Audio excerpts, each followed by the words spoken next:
Hello my dear student and welcome back to National Career Point of India. मेरे प्यारे बच्चों, आप सभी का स्वागत है आपके अपने पसंदीदा channel National Career Point of India में। मैं हूं सैफ हनफी और आज के इस बेहतरीन से सेशन में हम लोग बात करने वाले हैं बायोलॉजी के चैप्टर नंबर 6 जय प्रक्रम के मोस्ट इम्पोर्टेंट क्वेश्चन को।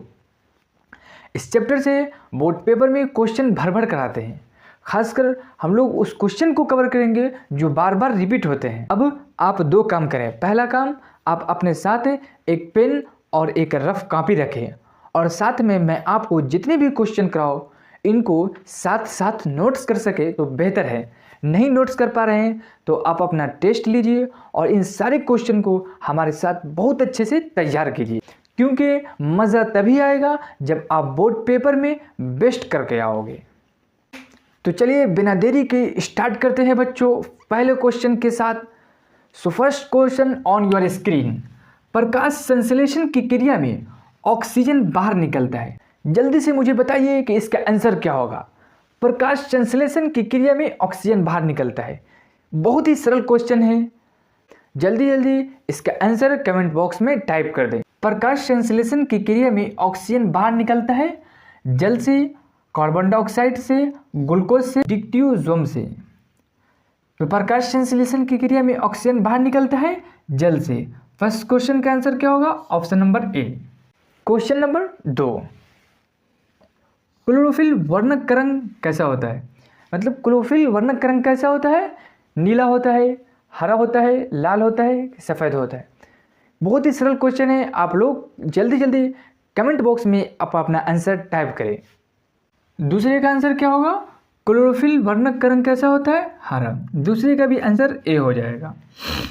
क्वेश्चन नंबर 3, प्रकाश संश्लेषण होता है दिन में होता है, रात में होता है, दिन और रात दोनों में होता है या किसी वक्त नहीं होता है? जल्दी जल्दी आप लोग अपना आंसर कमेंट बॉक्स में टाइप करिए। बहुत ही सरल क्वेश्चन है, प्रकाश संश्लेषण दिन में होता है, ऑप्शन नंबर ए। चौथा क्वेश्चन है, किसकी उपस्थिति के कारण पौधे का रंग हरा होता है? इस क्वेश्चन का आंसर हर बच्चे को कमेंट बॉक्स में टाइप करना है। बहुत ही सरल क्वेश्चन है, बहुत बार एग्जाम में रिपीट किया गया है। किसकी उपस्थिति के कारण पौधे का रंग हरा होता है? पौधे का रंग किसकी उपस्थिति के कारण हरा होता है? क्लोरोफिल की उपस्थिति के कारण पौधे का रंग हरा होता है। क्वेश्चन नंबर 5, प्रकाश संश्लेषण की क्रिया होती है।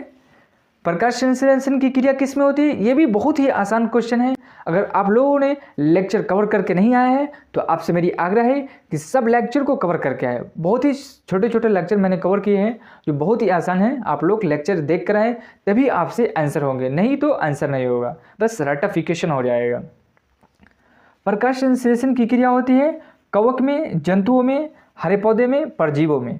प्रकाश संश्लेषण की क्रिया किस में होती है? हरे पौधे में।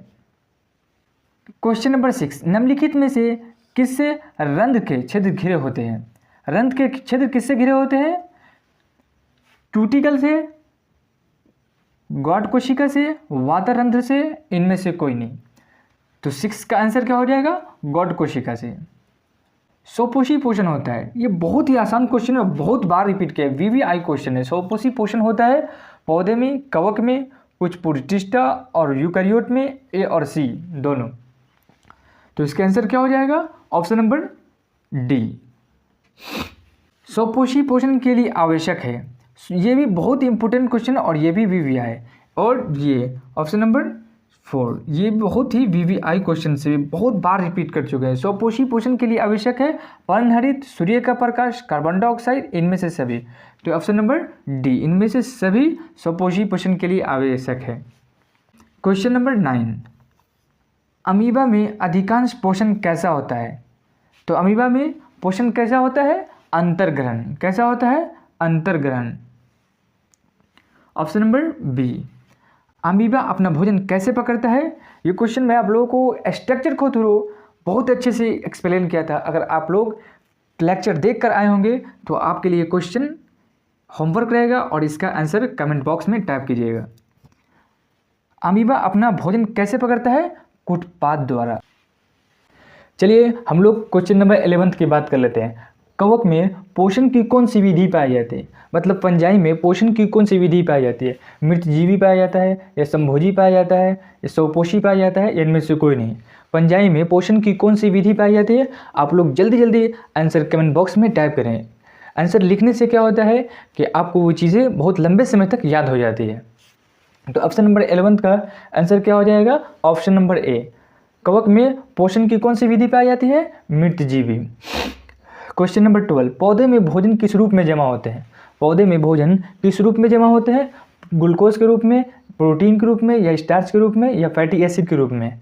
तो पौधे में भोजन किस रूप में जमा होते हैं? स्टार्च के रूप में। किस में जमा होते हैं? स्टार्च के रूप में पौधे में भोजन जमा होते हैं। क्वेश्चन नंबर 13, मृतजीवी का उदाहरण है। मतलब इनमें से कौन मृतजीवी है? अमीबा मृतजीवी है, कि गोबर छत्ता मृतजीवी है, या अमरबेल मृतजीवी है, या कोई नहीं? इनमें से कोई मृतजीवी नहीं है। आप लोग जल्दी जल्दी अपना आंसर कमेंट बॉक्स में टाइप कर लें। मृतजीवी का उदाहरण कौन होता है?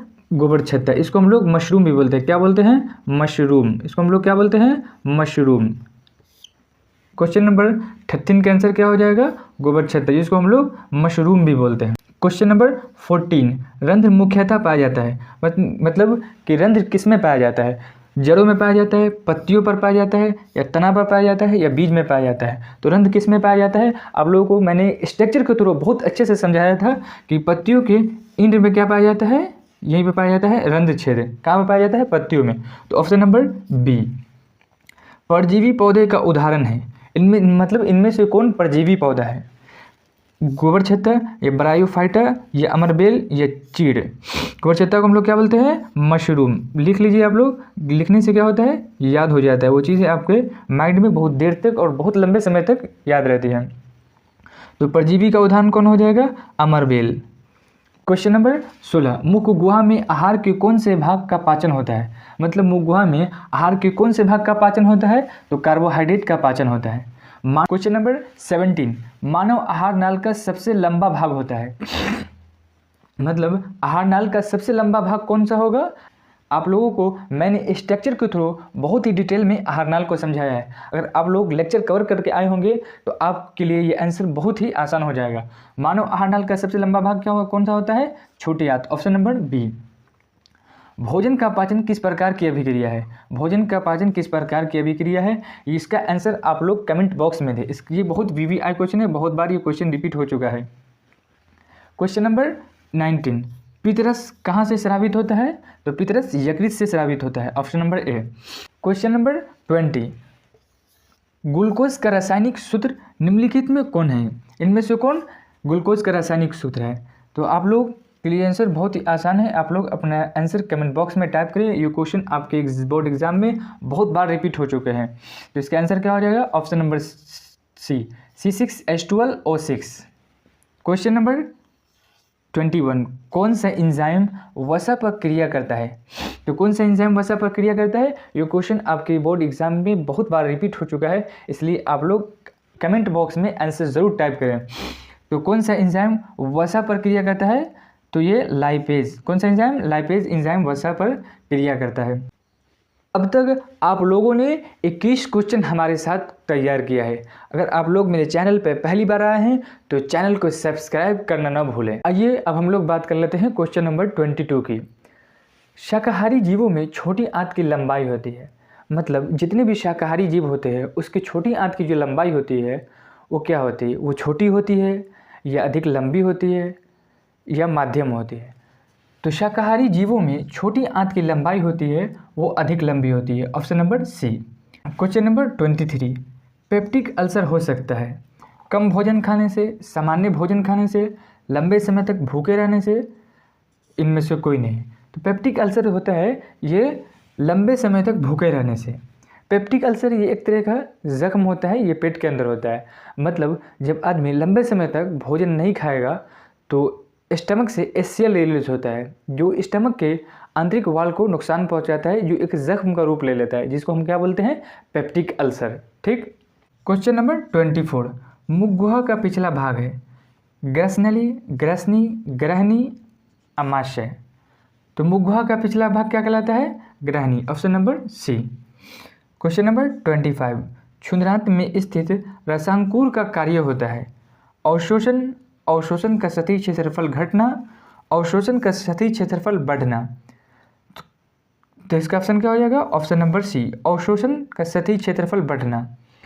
क्वेश्चन नंबर 26, निम्न में कौन मनुष्य के आहार नाल में एक अवशोषी अंग है?